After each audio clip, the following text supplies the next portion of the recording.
At the family reunion, my dad stood up and said, "We had a vote, you'll pay my debt, or you're out of the family." Everyone raised their glasses and cheered like it was great news. I smiled, took out a USB drive, and walked to the TV. "Well, here's my vote," I said. When the video started playing, their smiles dropped, one by one, they turned pale. Just minutes before that, my dad had made the same announcement, like it was no big deal. Everyone laughed, except me. I blinked, confused. "What?" I asked, looking around the table. My sister gave me her usual fake smile. "Don't make that face," she said, sipping wine. "It's just a family decision," my aunt added, like that made it okay.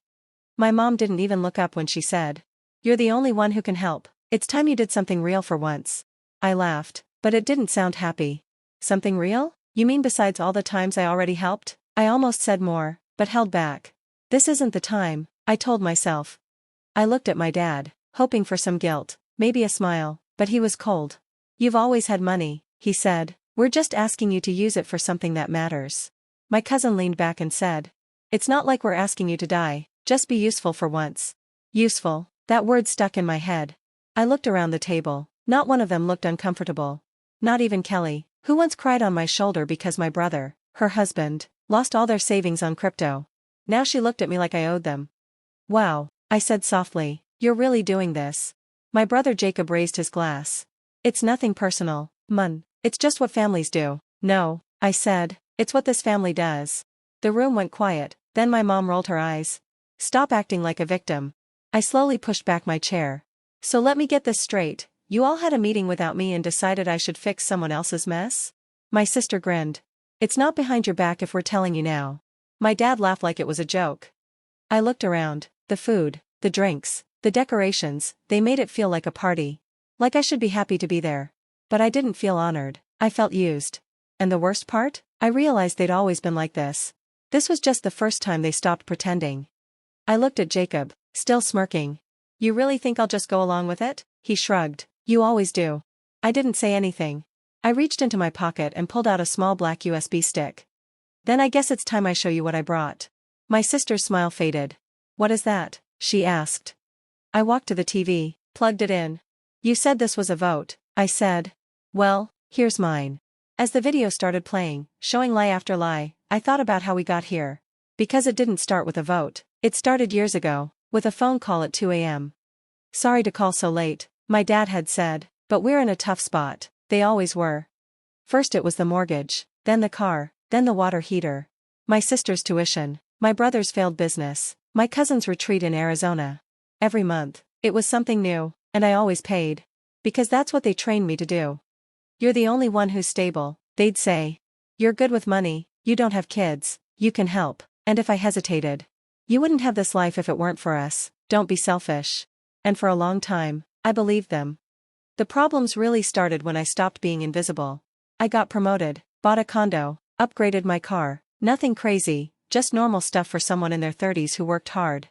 But that's when they started talking behind my back. "You see his car?" my cousin David said one Thanksgiving. "You'd think he was a drug dealer," my sister said. "Funny how he can't help with mom's meds but he's got a giant TV." Even my mom said. "He's drifting, acting like he's better than us." I only found out because a coworker overheard my uncle talking trash at a bar. The same uncle I once bailed out when he couldn't afford his DUI court fees. It all started to fall apart 6 weeks before the reunion. My brother Jacob called me out of nowhere. He sounded weirdly happy. "I need a favor," he said. I didn't say anything at first. He noticed. "Oh come on, it's nothing big," he laughed. "It's just $22,000. I almost dropped my phone. "For what?" "Dad's debt," he said, like it was no big deal. "The one from that loan he co-signed for Uncle Mark? It's growing fast. We figured you'd pay it." "We figured?" "Yeah," he said. "Me, Mom, Dad, Liz, Dave, we talked. Without you. You're always hard to reach," he added with a sigh, like I was the difficult one, "but we knew you'd be the logical one." "Logical?" I didn't yell, I didn't hang up. I just said, "No." He went quiet for a second, then he laughed. "Come on, Mun, don't be dramatic. It's just money." "Then you pay it," I said. "I have kids," he snapped. "You don't." Click. I didn't realize it at the time, but that's when they started planning the vote. 2 days later, my mom texted me, "We need to talk, family matters." Then my sister, everyone's meeting next month, no excuses, you'll be there. They didn't ask, they summoned me. At first, I thought it would just be more guilt tripping, maybe a plea for help. I didn't expect them to just assign me the job. But I should have known. To them, I wasn't family, I was a walking wallet. The weeks leading up to the reunion were a blur. I faked smiles, I held in my anger. My mom called, pretending to be sweet. How's work? Busy, I said. Still at that office near the bank? I could hear her doing the math in her head. Then my sister called. You know, since you're doing so well, maybe you could take mom and dad on a cruise next year. They deserve it. I'm sure they do, I said. She went quiet for a second. You're not still mad about that Christmas thing, are you? She meant the year I bought her daughter a laptop, and she told everyone I was trying to buy love. That same year, she gave me a coffee mug that said, least festive family member. But the final straw was the night before the reunion. I was getting groceries when I saw my cousin Dave at a gas station. He didn't see me, but I saw him laughing with another cousin, puffing on a cigar. Yeah, we're hitting him with the whole thing tomorrow, he said. If he doesn't pay, he's out. Think he'll go for it? The other cousin asked. Please, Dave scoffed, he always folds, just gotta pressure him in front of everyone, make it feel like tradition or something. They laughed. I walked back to my car and sat there in silence for 15 minutes. Then I started making calls, to people who owed me favors. To someone who could pull up some footage I knew existed. That USB drive wasn't just for show. It was my fuse, and I was about to light it. At the reunion, the room went quiet as I plugged in the USB and sat back down. No speeches, no warnings, just silence and the TV powering up. Seriously? My sister said with a scoff, what is this, a slideshow? I didn't say a word. My dad shifted in his seat, my mom frowned, like I'd brought a weapon to dinner. In a way, I had. The screen lit up. Video file, final reunion, MPP. First scene, a dark parking garage, my dad's car, he got out, pacing, pulling a crumpled bedding slip from his coat. Then his voice, recorded, just one more, if I win this, I can cover last week's loss. Gasps around the room. Next, footage from a casino, my dad at a blackjack table, throwing chips, slamming his fist, security walking over. Then, bank statements, withdrawals, same day, same time. $4,000, $3,500, $2,200. Last, a photo, my dad handing cash to a man outside a bar, a known loan shark, time-stamped. I'd done my homework. I paused the video. The room was frozen, no one moved, no one spoke. I turned to my mom first. Still think this is about medical bills? She looked sick. Where did you get that? My dad asked, voice dry. Oh, it's not just me, I said. Uncle Rob knew, Dave knew, I think even Jacob knew, but none of you said a word. You just waited until I showed up, so you could dump it all on me, again. Jacob looked away. You're twisting it, he muttered. My mom finally snapped. Your father has a problem, he needs help. I laughed, cold and sharp. No, what he needs is accountability, what you all want is someone to blame, someone to pay. My dad slammed his hand on the table. You think you're better than us now, that it? I stood up. No, I said, I think I'm done being your bank account. I can't believe how ungrateful you are, my father snapped. I didn't let him finish. No, ungrateful is lying to your whole family about needing money for medical bills when you've actually been wasting it on gambling for years. Ungrateful is dragging everyone here just to try and trap me into paying again. My sister stood up, angry. Why are you doing this? You're embarrassing him. Me? I said. What about all the times you cried in my apartment because you maxed out your credit cards, and I paid them off? What about the time you told me I was the only good one in the family, right before you used my name to refinance your car loan? Did you forget that? She opened her mouth, but said nothing. You're tearing this family apart, my mom said. No, I said. That happened when you all decided it was okay to treat me like a walking ATM. My cousin Dave stood up. This is crazy, so what if he has a gambling problem? He's still your dad. Then you pay off his debt, I snapped. He froze. Exactly, you all voted to dump this on me. Well, I vote no, I vote no. Jacob finally spoke, his voice low. If you leave now, don't come back. I looked right at him. Then I'm gone. My father stood too. Last chance, wire the money this week, and we'll forget this whole thing ever happened. I grabbed my coat. That's exactly what I want.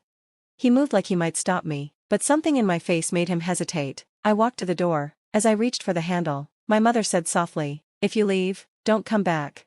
I turned back one last time. I wasn't planning to. Then I left. I didn't run. I didn't slam the door. I walked, calm, for the first time in my life. I thought they'd flood me with angry messages, guilt, or calls, but nothing came. Just silence. And honestly, I liked it. For the first time in years, I woke up without that heavy feeling in my chest. No guilt. No pressure. Just peace. I went to work. I worked out. I had quiet dinners. I even started drawing again, something I hadn't done in years. It felt like I could finally breathe. But I knew it wasn't over. 3 weeks later, I saw someone waiting outside my building. It was my mother. Her eyes were red. She was holding a container of food. "Can I come in?" she asked. I didn't say anything, just opened the door. We sat in the kitchen. She put the pie on the table like it could fix everything. "You need to know," she said quietly. "Your father's in the hospital, heart attack, he's in ICU." Pause. It happened right after the bank filed a lawsuit over the loans. I stayed silent. "I didn't come to ask for money," she added. That made me look at her. She pulled out an old envelope. "I found this in the pantry, it's for you." She left it on the table and walked out. The envelope said, "If I ever lose myself completely, give this to him, only him." My hand shook as I opened it. "Son. Everyone sees me as strong, I made sure of that, but it wasn't strength, it was sickness. Gambling took over my life, and I pulled everyone down with me, especially you. You were the only one who never asked anything of me, and I was the one who kept asking everything from you. I didn't just lose money, I lost my pride, and I lost you. If you're reading this, things must have fallen apart. I don't expect your forgiveness, but I want you to know. It was my fault, not yours. Dad." I read it 3 times, and each time, something broke. It wasn't manipulative. It wasn't asking for more. It was honest. For the first time ever, he wasn't making excuses. He was telling the truth. The next day, I went to the hospital. He looked small, weak, machines beeped around him. My mom sat silently beside him. He opened his eyes and saw me, no smile, no words, just tears. I stood there, unsure of what to say, but I didn't feel angry anymore. Just empty. "I got the letter," I said. He nodded. "Thank you, not for saying sorry, but for finally being honest." We sat in silence. Then I said, "But I'm not coming back, I'm not helping anymore, I just want to move on." He didn't argue. He just nodded again. For the first time, he didn't ask me for anything. On my way out, I bumped into Dave. He looked rough. "I heard you came," he muttered. "I've been a terrible person." "True." He didn't argue. "I brought something," he said, handing me his phone. It was a grainy casino video. My dad was at a table, and Dave was beside him, giving him cash. I stared at him. "You gave him money?" Dave looked pale. "It was a setup, a scam. I used Uncle Rick's name to launder money through your dad. He'd lose it on purpose, and it came back clean to me." He looked ashamed. Everyone thought he had a problem, but he was covering for me. The family knew. That vote wasn't about helping him, it was to protect me. I don't remember walking home. Just that my hands were shaking when I got there. Everything had been a lie. My father wasn't just an addict. He was the fall guy. And the family had used me to keep the lie going. That night, Dave's wife messaged me. "I found out everything, I'm leaving him, but thank you for being brave enough to expose it. The rest of us were too scared." And that's when I realized.